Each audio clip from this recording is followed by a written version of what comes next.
Hello, हाय, नमस्कार. आज मी तुमच्याशी ते प्रोडक्ट्स शेअर करणार आहे. जसं मी तुम्हाला प्रॉमिस केलं होतं की without any promotion as a review म्हणून मी तुमच्याशी शेअर करेन. अगदीच लहानपणापासून म्हणजे 4th स्टँडर्डपासून माझे केस पांढरे व्हायला सुरुवात झाली होती. 10th नंतर मी लाल मेहंदी लावायची आणि त्याच्यामुळे माझे केस नॅचरली ब्लॅक असल्यामुळे लाल आणि काळा याच्यामुळे ते खूपच कॉन्ट्रास्ट दिसायचे आणि व्यवस्थित दिसायचे नाहीत, मॅचअप होऊन यायचे नाहीत.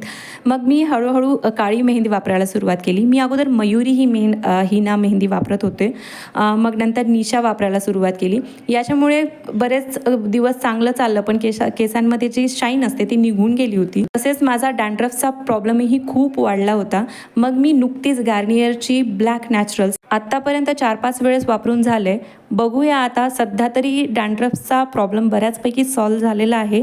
पण आणखीन काही वापरानंतर याच्यामुळे मला काही त्रास झाला का हे मी तुम्हाला नक्की शेअर करेन.